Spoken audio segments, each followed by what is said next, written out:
ஃபீவரா, பாடி பெயினா, ஹெட்டேக்கா? First tablet என்ன prescribe பண்ணுவாங்க? Paracetamol. ஆனால் இது நிஜமாவே எப்படி வேலை செய்யும், எந்த அளவுக்கு சேஃபு, ஏதாச்சும் ஹார்ம் பண்ணுமா அப்படின்னு யோசிச்சிருக்கீங்களா? வாங்க பார்ப்போம். 1890s யூரோப்பில் சயின்டிஸ்ட் கோல்தார் அப்படின்றதுலேருந்து பெயின் ரிலீஃப் காம்பவுண்ட் எக்ஸ்ட்ராக்ட் பண்ணாங்க. அவங்களுக்கு ஒரு காம்பவுண்ட் கிடச்சிச்சு. அந்த காம்பவுண்ட் என்னன்னு பார்த்தீங்கன்னா அசிட்டனலைட். அது ஃபீவர் ரெடியூஸ் பண்ணுச்சு, ஆனால் என்ன டாக்ஸிக்காக இருந்துச்சு. அதுக்கப்புறம் பல ரிசர்ச்க்கு அப்புறம் 1950s ஒரு புது காம்பவுண்ட் ஐசோலேட் பண்ணாங்க. அது சேஃபராகவும் எஃபெக்டிவாக இருந்துச்சு. அதுதான் நம்ம hero paracetamol, also known as acetaminophen in US and PCM in short. அப்போவே it was seen as wonder drug. என்னன்னு பார்த்தீங்கன்னா ஃபீவரை ரெடியூஸ் பண்ணுச்சு, வலியை ரெடியூஸ் பண்ணுச்சு.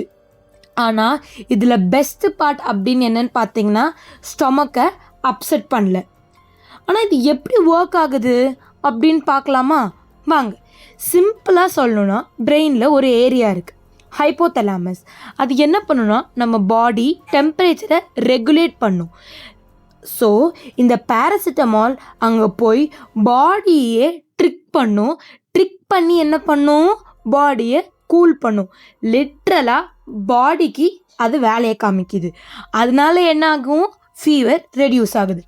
அதே சமயத்தில் பெயின் சிக்னல்ஸ் அப்படின்றத பிரெயினுக்கு போகிறது ஸ்டாப் பண்ணுது. ஓகேவா? இது ஒன்று. ஆனால் இந்த இடத்துல தான் ஒரு ட்விஸ்ட் இருக்குது. என்னென்னா it does not reduce inflammation வீக்கத்தை குறைக்காது. அதனால தான் it is and not anti inflammatory. மெயினாக வலியையும் ஃபீவரையும் மட்டும்தான் குறைக்குது. கரெக்டா? ஓகே. பேராசிட்டமால்னு சொன்னால் உலகத்தில் 100க்கும் மேற்பட்ட கண்ட்ரிகளில் 200க்கும் மேற்பட்ட பிராண்டுகள் இருக்குது. என்னென்னு பார்த்தீங்கன்னா க்ரோசின், கால்பால், டோலோ 650 எல்லாமே ஒரே மாதிரி தான், ஆனால் பல விதமான பிராண்ட் இருக்குது. குழந்தைங்களுக்கு சிரப்ஸு, பெரியவங்களுக்கு டேப்லெட்டு, ஹாஸ்பிட்டலில் அட்மிட் ஆகியவங்களுக்கு ஐவி, ஸோ ப்ரெக்னென்ட் உமனுக்கும் சேஃபு, வயசானவங்களுக்கும் சேஃபு, எல்லாருக்குமே இது ஒரு சேஃபான ட்ரக்கு. அதனால PCM அப்படி பேராசிட்டமால் அப்படின்றது ஒரு பெர்மனன்ட் ரெசிடென்ட் ஆகிட்டு வருது வீட்டில் எல்லாருக்குமே. இந்தியாவில் மட்டும் மொத்தமாக 3 கோடி டேப்லெட் சேல் ஆகுது. அந்த அளவுக்கு இந்த ட்ரக்கை நம்புகிறாங்க. பட் எவ்ரி சூப்பர் ஹீரோக்கும் வீக்னஸ் இருக்கும், பேராசிட்டமாலுக்கும் இருக்குது. அது என்னன்னு பார்த்தீங்கன்னா நிறையா எடுத்தால் நம்ம லிவரை டேமேஜ் பண்ணும்.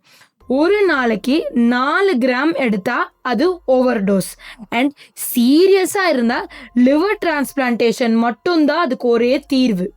மெயினாக டேஞ்சர் அப்படின்னு பார்த்தீங்கன்னா ஆல்கஹாலும் பேராசிட்டமாலும் மிக்ஸ் ஆகும் போது அது அளவுக்கு மீறினா அமிர்தமும் நஞ்சுன்னு சொல்கிற அளவுக்கு ரொம்பவே கெடுதல்.